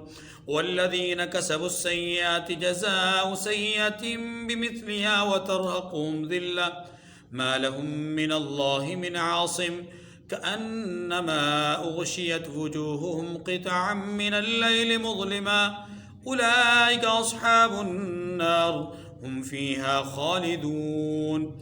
ويوم نحشرهم جميعا ثم نقول للذين أشركوا مكانكم أنتم وشركاؤكم فزيلنا بينهم وقال شركاؤهم ما كنتم إيانا تعبدون فكفى بالله شهيدا بيننا وبينكم إن كنا عن عبادتكم لغافلين. هنالك تبلو كل نفس ما أسلفت وردوا إلى الله مولاهم الحق وضل عنهم ما كانوا يفترون. صدق اللہ العظیم. سورہ یونس کی آیت نمبر 25 سے 30 تک 6 آیات کریمہ کی تلاوت ہے. ان آیات کریمہ سے پہلے اللہ تبارک و تعالی نے مشرکین کو حق بات سمجھانے کے لیے 2 طرح کی مثالیں دیں. ایک یہ مثال دی کہ دیکھو تم کشتی میں سفر کر رہے ہو، پرسکون ماحول ہے، اطمینان بخش سفر ہے، خوش گپیوں میں مصروف ہو، اچانک طوفان طغیانی لہریں اٹھتی ہیں اور تم حواس باختہ ہو جاتے ہو، پریشان ہو جاتے ہو. ایسے میں جو ذات تمہیں یاد آتی ہے نا، اصل رب وہی ہے، تو پھر عام حالات میں اس کو چھوڑتے کیوں؟ وہی تو ہے جو تمہیں ان مشکلات میں لے کر کے راحتوں کی طرف لے کے جاتا ہے. وہی تو ہے جو تمہیں تنگیوں کے بعد رحمتوں سے نوازتا ہے، مشقتوں کے بعد آسانیوں سے نوازتا ہے. تم ادھر ادھر بھٹکتے کیوں؟ دوسری مثال یہ دی کہ ذرا دیکھو یہ جو آسمان سے پانی برستا ہے جس کو ہم بارش کہتے ہیں، ذرا اس پہ غور کر لو. یہ پانی جب بنجر زمین پر برستا ہے تو وہ زمین آہستہ آہستہ سرسبز و شاداب ہوتی ہے اور پھر اس پہ فصل لہلانے لگتی ہے. کاشتکار یہ سمجھتا ہے کہ اب سب کچھ میرے ہاتھ میں آ گیا، میں قابض ہو گیا، میں مالک بن گیا، میں فائدہ اٹھاؤں گا، نقصان کو دور کروں گا اور یہ کروں گا، اور بہت سارے خواب، بہت ساری تمنا آرزو ہے. لیکن اچانک میرا فیصلہ آتا ہے اور میں ایک طوفان بھیجتا ہوں، دن میں یا رات میں کوئی نہ کوئی آندھی، کوئی نہ کوئی طوفان، زلزلہ، سیلاب وغیرہ کی صورت میں وہ ختم ہو جاتا ہے جیسا کبھی تھا ہی نہیں. اس کی ساری امیدیں خاکستر ہو جاتی ہیں. فرمایا تمہاری اپنے وجود میں بھی ایسی بے شمار نشانی ہے. تو نشانیوں کے طلبگار تم لوگ ہو تو یہ کیا کم نشانی ہے کہ ایک اللہ کے حکم پر یہ سب کچھ ہو جاتا ہے؟ پتہ نہیں تم نے کتنی محنت کی، کتنی آرزویں لگائی. اب یہ بات کہہ کر کے، یہ مثالیں دے کر کے سمجھایا یہ گیا کہ غیروں سے آس مت لگاؤ، اللہ کی طرف آ جاؤ۔ اب ان آیات کریمہ میں اسی بات کو تھوڑا سا اور انداز میں سمجھایا گیا ہے، اور وہ ہے نتیجے کے اعتبار سے کہ سنو، یہ جو تم دنیا میں زندگی گزار رہے ہو اور تمہارے اپنے خیالات، اپنے تصورات اور تمہاری جو خوابیں ہیں، یہ اصل نہیں ہے، یہ کامیابی نہیں ہے۔ کامیابی وہ ہے جو رب چاہی زندگی ہے، اللہ کی چاہت اور مرضی کے مطابق جو زندگی ہے وہ کامیابی کی زندگی ہے۔ جو راستہ رب دے رہا ہے اس راستے پہ چلو گے تو کامیاب، اگر اس راستے پہ نہیں چلو گے جتنے مرضی اچھے خواب دیکھ لو، کامیابی نہیں ہے۔ پہلی بات یہ سمجھائی گئی ہے، واللہ یدعو الی دار السلام ویہدی من یشاء الی صراط مستقیم۔ اس کے بعد دوسرا انجام بیان کیا گیا۔ انجام کیا بیان کیا گیا؟ سنیے، انجام یہ بیان کیا گیا کہ جو لوگ رب کے کہے پر چلیں گے ان کے لیے جنت بھی ہے، اور جنت پر زیادتی اور اضافہ بھی ہے۔ ان کے لیے کوئی روح سیاہی نہیں، کوئی ان کے چہروں پر اس وقت کالک نہیں ہوگی، کوئی اندھیرا نہیں ہوگا، کوئی غم نہیں ہوگا، کوئی پریشانی نہیں ہوگی۔ اس کے مقابلے میں وہ لوگ کہ جو رب کے بتائے ہوئے راستے پہ نہیں چلیں گے، اپنی مرضی سے چلیں گے، ان کے لیے جہنم ہے، ہمیشہ اس میں رہیں گے، تاریکیاں ہیں، ظلم ہے، اور تاریکیوں کے جو ہے وہ بادل ہیں، اور وہ ٹکڑے ہی ٹکڑے جو ہے وہ ظلم ان کے اوپر تاریکی کے ہیں۔ یہ دوسری بات سمجھائی، انجام۔ تیسری بات میں یہ سمجھایا گیا کہ دیکھو، تم دنیا کے اندر جن کو پوچھتے ہو، ذرا اس منظر کو ذہن میں لاؤ کہ قیامت کا دن ہوگا، قیامت کا دن ہوگا، جن کو پوچھتے ہو ان کی کیفیت کیا ہوگی اور تمہاری کیفیت کیا ہوگی۔ اس منظر نامے کو بیان کیا گیا، اور وہ منظر نامہ کیا ہے کہ تم پوجنے والے، وہ جن کو پوجا جا رہا ہے، قیامت کے دن جب تم جاؤ گے تو وہ جن کو تم پوج رہے ہو وہ انکار کر دیں گے۔ ان كنا عن عبادتهم لغافلین، ہم تمہاری عبادت سے غافل تھے، ہمیں تو پتہ ہی نہیں تم ہماری عبادت کرتے رہو، پوچھتے رہو، ہمیں تو پتہ ہی نہیں، ہم نہیں جانتے تم ہماری عبادت کرتے رہو۔ گویا وہ سرے سے انکار کر دیں گے۔ اب تمہارے ہاتھ میں کچھ نہیں رہے گا، پھر تمہارا حال یہ ہوگا کہ نہ تم خدا کی طرف جا سکو گے، نہ تم معبودان باطلہ کی طرف جا سکو گے۔ تو کل قیامت کے دن جو تم نے رسوا ہونا ہے، اس رسوائی سے بچنے کا بہترین طریقہ یہ ہے کہ دنیا میں رب کے بتائے ہوئے راستے پہ چلو۔ ٹھیک ہے جی، اب آیات کو دیکھیے، اس کے ضمن میں جو بات ہوگی عرض کروں گا۔ فرمایا واللہ یدعو الی دار السلام ویہدی من یشاء الی صراط مستقیم، اور اللہ سلامتی کے گھر کی طرف بلاتا ہے۔ دار السلام سے مراد جنت کی طرف بلاتا ہے۔ اور ویسے بھی یاد رکھیے، اسلام، سلام، جنت، سارا سلامتی ہی سلامتی ہے، سارا سلامتی ہے۔ اللہ کا اسم گرامی، صفاتی نام السلام ہے۔ فرشتوں کی طرف سے جو اعزاز اور انعام اہل جنت کو سب سے پہلے دیا جانا ہے، السلام۔ اللہ کی طرف سے جو اپنا بات ہونی ہے، سلام قولا من رب الرحیم، یعنی سلامتی ہی سلامتی۔ اور اسلام نے اپنے ماننے اور چاہنے والوں کو ایک دوسرے سے ملاقات کا یہ جو سلیقہ اور طریقہ بتلایا ہے، اس میں جو کلمات ادا کر رہے ہیں، جی آیا نو نہیں، خوش آمدید نہیں، بخیر راغلے نہیں، یہاں کیا کہا گیا؟ السلام علیکم ورحمۃ اللہ وبرکاتہ۔ السلام علیکم 10 نے کیا، ورحمۃ اللہ 20 نے کیا، وبرکاتہ 30 نے کیا۔ ایک آیا صحابی، اس نے کہا السلام علیکم، فرمایا 10 ہو گئی۔ دوسرے صاحب آئے، انہوں نے کہا السلام علیکم ورحمۃ اللہ، آپ نے فرمایا 20 ہو گئی۔ تیسرے آئے، انہوں نے کہا السلام علیکم ورحمۃ اللہ وبرکاتہ، آپ نے فرمایا 30 ہو گئی۔ پھر آپ نے وضاحت فرمائی، جب پہلا آیا اس نے السلام علیکم کہا تو 10 نیکیاں ملی، دوسرا آیا تو اس کو 20 نیکیاں ملی، تیسرا آیا تو اس کو 30 نیکیاں ملی۔ معلوم یہ ہوا کہ یہ لفظ سلام ہی سلامتی ہے۔ تو واللہ یدعو الی دار السلام، اللہ تمہیں دار السلام کی طرف بلاتے ہیں۔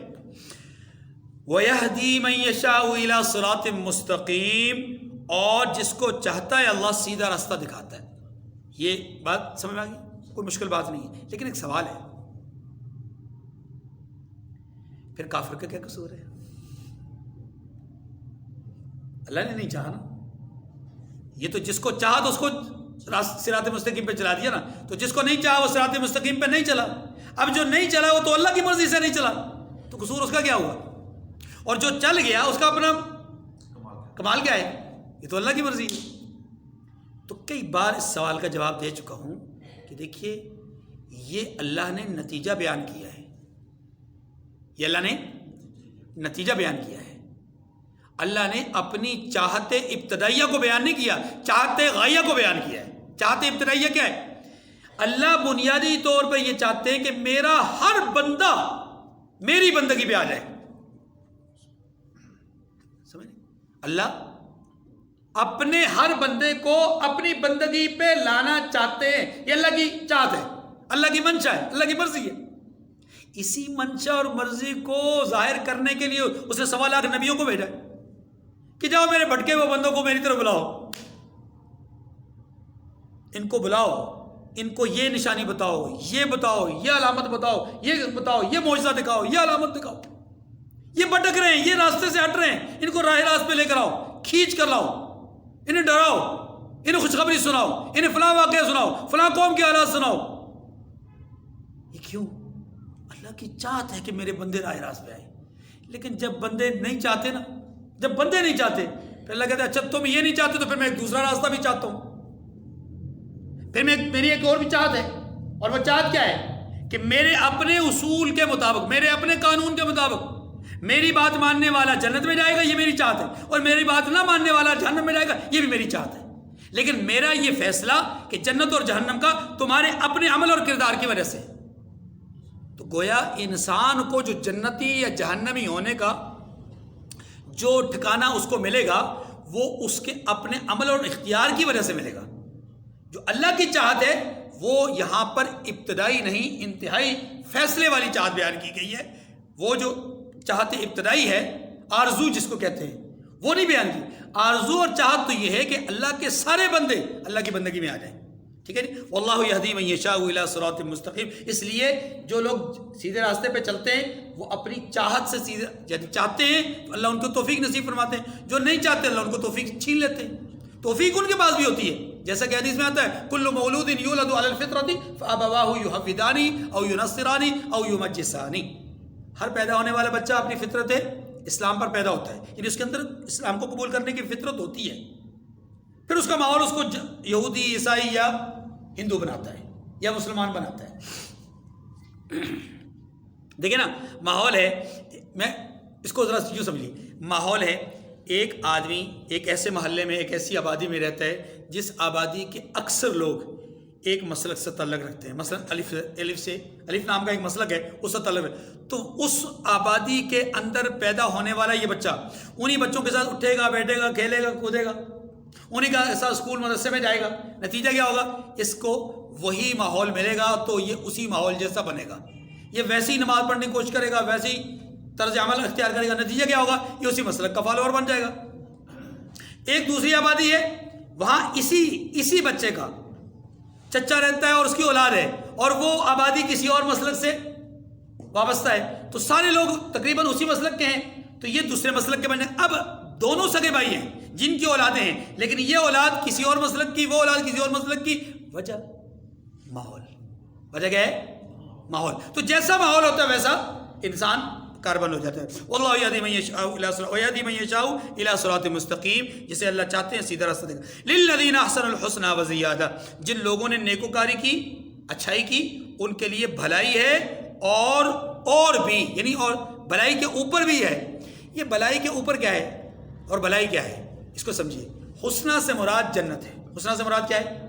جنت۔ قرآن پاک میں آتا ہے ان الذین سبقت لہم من الحسنی، بے شک کہ جو لوگ اپنی نیکیوں کو آگے بھیج چکے یا نیکیوں میں آگے بڑھ چکے، ان کے لیے کیا ہے؟ حسنہ ہے۔ اور وہ جنت وَكُلًّا وَعَدَ اللَّهُ الْحُسْنَى، صحابہ سارے کے سارے جنتی ہیں، یہاں حسنہ صحابہ اکرام سب کے لیے ہے۔ اسی طریقے سے حسنہ کا معنی جب جنت ہوا، اب سوال یہ ہے کہ جب جنت مل جائے گی بطور ثواب، بطور اجر، بطور جزا، جب اہل جنت کو جنت مل جائے گی تو اس سے اوپر کیا ملے گا؟ وہ زیادتی کیا ہے؟ تو صحیح حدیث سے ثابت ہے کہ اس زیادہ سے مراد اللہ کی زیارت ہے، اللہ کی زیارت ہے، کیونکہ اللہ کی زیارت جنت سے ماورا چیز ہے، جنت سے بڑھ کر کی چیز ہے۔ اس لیے جنتیوں کو جب قیامت کے دن اللہ پوچھیں گے اے اہل جنت تم خوش ہو، راضی ہو؟ جی راضی ہیں، جی خوش ہیں۔ اور کچھ چاہیے؟ یا اللہ سب کچھ تو مل گیا ہے. جی دیکھ لو کچھ اور چاہیے ہو تو. نہیں یا اللہ سب کچھ مل گیا, اس پہ راضی ہو. اچھا اس سے بڑھ کر کے کوئی نعمت دوں؟ یا اللہ اس سے بڑھ کر نعمت کیا ہوگی؟ اب ظاہر ہے وہاں تو یہ بات بھول جائیں گے نا, ہیں وہاں تو یہ بات, انسان ہے نا کمزور ہے, نسیان کا مالک ہے, بھول جائے گا کہ میں نے اپنے رب کا دیدار ہی ابھی تک نہیں کیا. جس کو بغیر دیکھے پوچھتا رہا ہوں اس کو دیکھا ہی نہیں ہے, ذہن سے بات نکل جائے گی. تو جب اللہ پوچھیں گے یہ کہیں گے اور کچھ نہیں, پھر اللہ فرمائیں گے لو پھر آج وہ نعمت تمہیں دینے لگا ہوں جو اس سے پہلے تم سے مخفی رکھی ہے, اور وہ ہے اپنی زیارت. پھر اللہ اپنی زیارت کرائیں گے. پھر جنتی, وہ جو جنت کی نعمتیں ہیں, وہ جو سکون ہے, وہ جو اطمینان ہے, وہ سب کچھ ان کے سامنے ہی رہ جائے گا. ہے جی, یہی فرمایا للذین احسنوا الحسنی وزیادہ, نیکی کرنے والوں کے لیے جنت بھی ہے اور جنت سے اوپر بھی ہے, یعنی اللہ کا دیدار بھی ہے. اللہ اکبر. اللہم ارزقنا, اے اللہ ہمیں نصیب فرما دے. ولا يرهق وجوههم قطر ولا ذلة اولئک اصحاب الجنہ. فرمایا ان کے منہوں پر نہ تو سیاہی چھائی ہوگی اور نہ ہی رسوائی, یعنی اہل جنت کے چہروں پر نہ دیکھیں سیاہی کا کیا مطلب ہے؟ آپ جانتے ہیں کہ بہت سارے لوگوں کا جو تخلیقی انداز ہوتا ہے اللہ تبارک و تعالیٰ کی طرف سے, وہ ایسا ہوتا ہے, یعنی صورت ایسی ہوتی ہے کہ وہ خوشی کو جب محسوس کرتے ہیں تو صرف وہ خود محسوس نہیں کرتے بلکہ ان کے اڑوس پڑوس میں بیٹھے دیکھنے والے, اٹھنے والے, ان کے ساتھ اٹھنے بیٹھنے والے لوگ بھی ان کے چہرے پر خوشی کو محسوس کرتے ہیں. یعنی بندہ خوش ہے, بندہ کیا ہے؟ خوش ہے, کوئی نہ کوئی خوشی ہے اس کو. اور جب کبھی ان کے چہرے پر, یعنی انہیں کوئی غم لاحق ہوتا ہے تو ان کے چہرے پر اداسی اور غم جو ہے وہ بالکل لاحق ہو, اور نہ صرف ظاہر ہوتا ہے بلکہ ان کے چہرے کی حالت ایسی ہوتی ہے گویا کہ سیاہی مائل ہو جائے,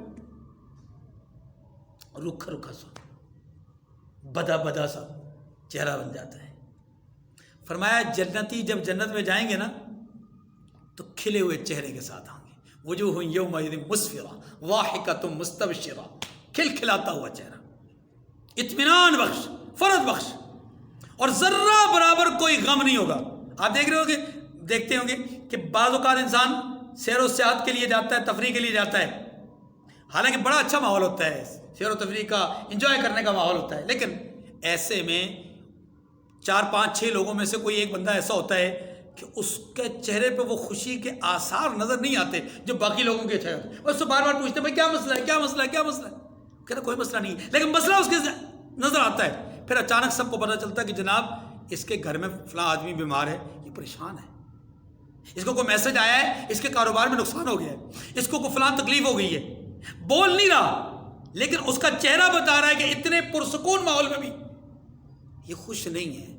جنت میں جنتی جانے کے بعد ہر طرح کی نعمتوں سے مالا مال ہوں گے, یہاں تک کہ ان کے چہرے بھی اطمینان بخش, فرحت بخش ہوں گے, کسی قسم کی کوئی پریشانی نہیں ہوگی, اور نہ ہی ان کو کوئی ذلت اور رسوائی کا سامنا کرنا پڑے گا. ذلت اور رسوائی کیسی کہ جہاں پر انسان ایک آرزو کرے گا تو درخت کی ٹہنی اس کے بالکل قریب آ جائے گی. اگر وہ چاہے گا کہ بغیر ہاتھ لگائے پھل کھا لوں تو کھا لے گا. اللہ اکبر. اللہ ہمیں وہ نعمت نصیب فرمائے. اولئک اصحاب الجنہ, یہی جنتی ہیں, ہم فیہا خالدون, ہمیشہ اس میں رہیں گے. اس کے مقابلے میں والذین کسبوا السیئات جزاء سیئۃ بمثلھا, فرمایا جنہوں نے برے کام کیے تو برائی کا بدلہ ویسا ہی ہوگا. وزیادۃ نہیں کہا, اور کیجئے, جنتیوں کو کیا کہا؟ للذین احسنوا الحسنی وزیادہ, نیکی کرنے والوں کے لیے جنت بھی ہے اور جنت کے اوپر بھی ہے. برائی کرنے والوں کے لیے کیا کہا؟ برائی کرنے والوں کو ویسا ہی بدلہ دیا جائے گا جیسی برائی کی ہے, اس سے زیادہ نہیں. یہ ہے انصاف. یہ کیا ہے؟ انصاف. کہ اللہ برائی کرنے والے کو برائی سے زیادہ اس کو مصیبت میں, پریشانی میں مبتلا نہیں کریں گے. جتنی برائی اتنی سزا. لیکن وہ جس کو جنتی کہا گیا ہے وہ انصاف نہیں ہے, وہ انصاف وہ عطا ہے, وہ بخشش ہے, وہ عطا ہے. وہ کیا ہے؟ ورنہ بندے کا تو رب پہ حق کی کوئی نہیں ہے. یہ جو نمازیں پڑھ رہا ہے, یہ جو قرآن پڑھ رہا ہے, یہ جو اللہ کو یاد کر رہا ہے, یہ اللہ پہ احسان تھوڑی کر رہا ہے, اس کا تو کوئی بدلہ نہیں ہے. یہ تو اللہ اپنے رب کا حکم مان رہا ہے.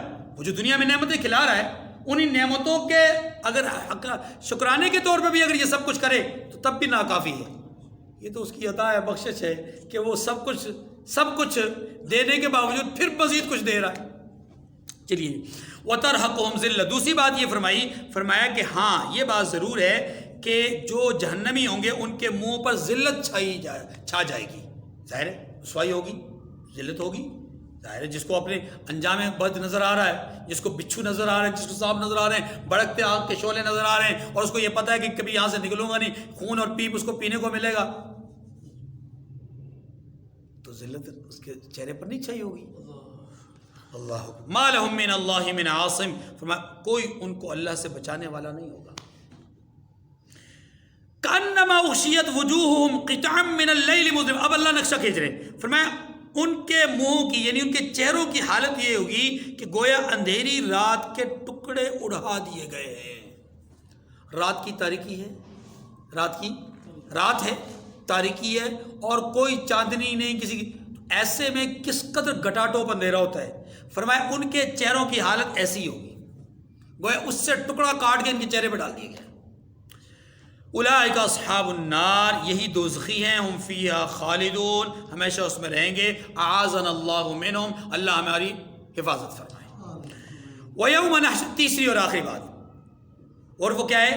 قیامت کے دن معبودان باطلہ اپنی عبادت کرنے والوں سے انکار کر دیں گے. بڑا عجیب نقشہ کھینچا ہے، پہلے ترجمہ پڑھتے ہیں پھر. فرمایا وَيَوْمَ نَحْشُرُهُمْ جَمِيعًا ثُمَّ نَقُولُ لِلَّذِينَ أَشْرَكُوا مَكَانَكُمْ أَنْتُمْ وَشُرَكَاؤُكُمْ. فرمایا جس دن ہم ان سب کو جمع کریں گے، پھر مشرکوں سے کہیں گے کہ تم اور تمہارے شریک اپنی اپنی جگہ ٹھہرے رہو. تم اور تمہارے شریک اپنے اپنے مقام پر ٹھہرے رہو. اگلی بات فَزَيَّلْنَا بَيْنَهُمْ، تو ہم ان کے درمیان تفریق ڈال دیں گے، تفرقہ، لڑائی جھگڑا، اختلاف پیدا کر دیں گے. یہ ایک نقشہ کھینچا ہے انجام کار کے اعتبار سے. یہاں بھی بات انجام کی ہے کہ اللہ انجام کار کے اعتبار سے ایک نقشہ کھینچ رہے ہیں کہ انجام یہ ہوگا کہ دونوں فریق الگ الگ کھڑے ہوں گے.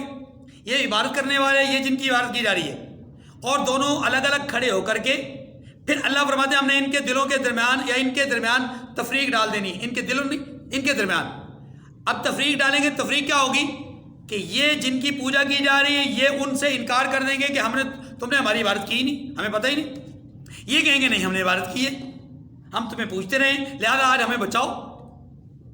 تو یہ جھگڑا اور اختلاف اللہ اس کا ذکر کر رہے ہیں. فرمایا فَزَيَّلْنَا بَيْنَهُمْ وَقَالَ شُرَكَاؤُهُمْ مَا كُنتُمْ إِيَّانَا تَعْبُدُونَ. اور ان کے شریک ان سے کہیں گے کہ تم ہم کو تو نہیں پوجا کرتے تھے، یعنی تم ہماری عبادت نہیں کرتے تھے. یہ بات ختم ہو گئی. اب غور کیجیے، دنیا کے اندر اللہ کے سوا جن کی پوجا ہوتی ہے وہ زندہ چیزیں بھی ہیں جس میں جانور بھی آتے ہیں، جن میں اعلیٰ ترین مخلوق انسان بھی آتے ہیں، اور انسانوں میں بھی صالحین، عام صالحین بھی آتے ہیں، اور ان سے بھی بڑھ کر انبیاء علیہ السلام آتے ہیں. اور انبیاء کرام علیہ السلام میں سے خاص طور پہ حضرت عیسیٰ علیہ السلام کا تذکرہ موجود ہے. تو ایک تو ہے زندہ مخلوق کی عبادت کرنا، یعنی زندہ مراد ہے یعنی جس کے اندر زیرو مخلوق کی عبادت کرنا. ایک ہے غیر زیرو مخلوق کی عبادت کرنا، جیسا کہ بہت سارے لوگ درختوں کی پوجا کرتے ہیں، آگ کی پوجا کرتے ہیں، چاند سورج ستاروں کی پوجا کرتے ہیں. ہاں جی، اسی طریقے سے بہت سارے لوگ ہاتھوں سے بنائے ہوئے مورتیوں کی پوجا کرتے ہیں، بتوں کی پوجا کرتے ہیں. یہ بات سمجھ گئی. زیرو کی بھی عبادت ہوتی ہے، غیر زیرو کی بھی عبادت ہوتی ہے. اب سوال یہ ہے، سمجھے، سوال یہ ہے، اللہ فرماتے ہیں کہ قیامت کے دن معبودان باطلہ اپنی عبادت کرنے والوں سے انکاری ہو جائیں گے کہ تم ہماری پوجا نہیں کرتے تھے. جو زیرو ہیں ان کا انکار کرنا، اور ان میں سے بھی خاص طور پر انسانوں کا انکار کرنا تو سمجھ میں آتا ہے.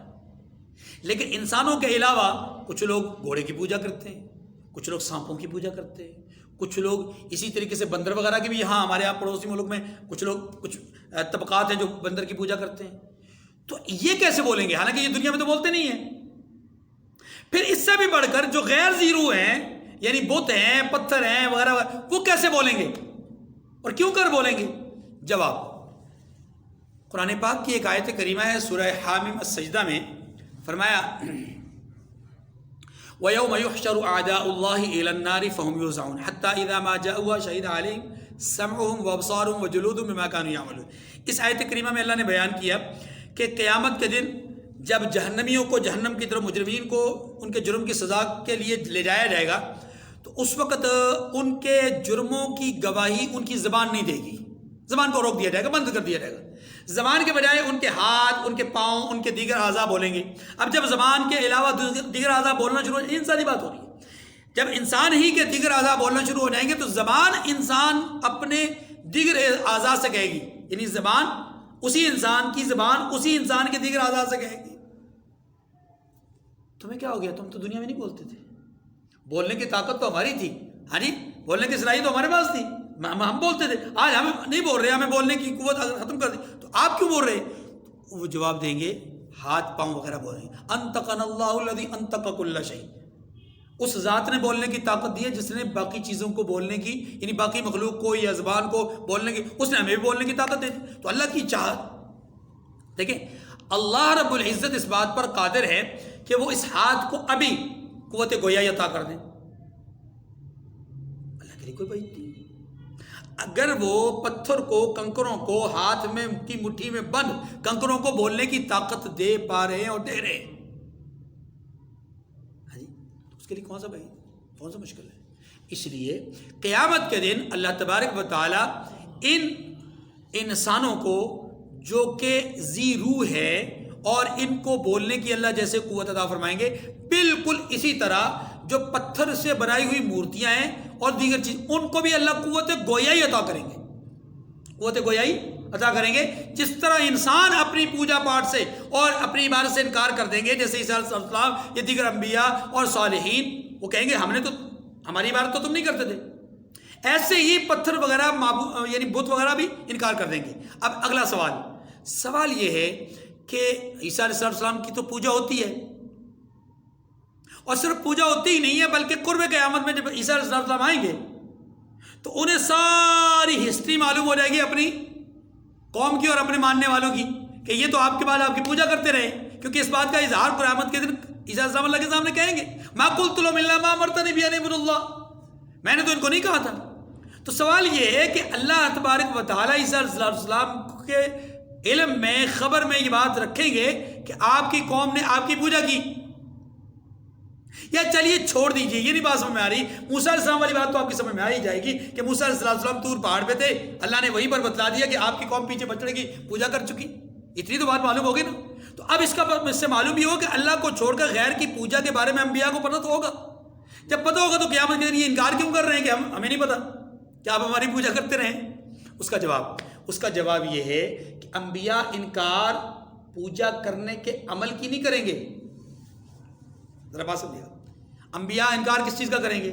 صالحین انکار کس چیز کا کریں گے؟ سجدہ کرنے کے عمل کا نہیں کریں گے کہ تم نے سجدہ کیا ہی نہیں ہے، تم نے ہمارے سامنے ہاتھ جوڑے ہی نہیں ہیں، تم ہماری صلیب کے سامنے جھکے ہی نہیں، تم ہمارے سامنے ہماری مورتی بنا کر کھڑے ہی نہیں. اس بات کا انکار اس بات کا کریں گے کہ پوجا تم نہیں کر رہے تھے ہماری، بلکہ تم پوجا کر رہے تھے شیطان کی، ہماری نہیں کر رہے تھے. کیوں؟ ہماری تب ہوتی کہ جب ہم راضی ہوتے، ہماری تب ہوتی جب ہم کہتے، ہماری تب ہوتی جب ہمارے آرڈر سے ہوتی، ہماری تب ہوتی کہ جب ہمیں کو تم کہتے کہ جناب ہم آپ کی پوجا کر رہے ہیں اور ہم آپ کو کہتے کہ اجازت ہے.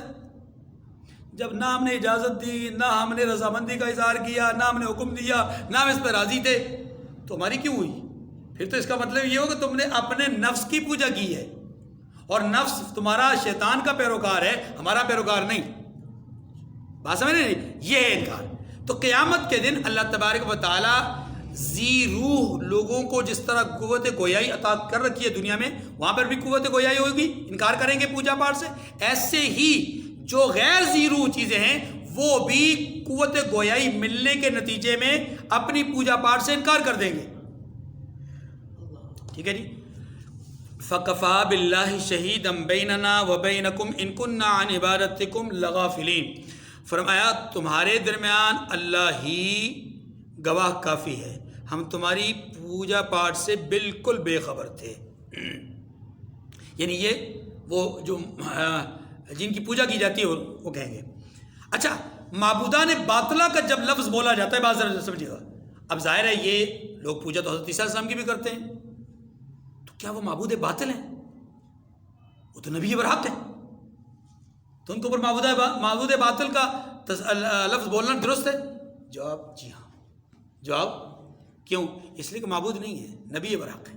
نبی باطل معبودیت کے اعتبار سے ہے، ذات کے اعتبار سے نہیں، ذات کے اعتبار سے وہ نبی برحق ہے، ذات کے اعتبار سے نبی ہے۔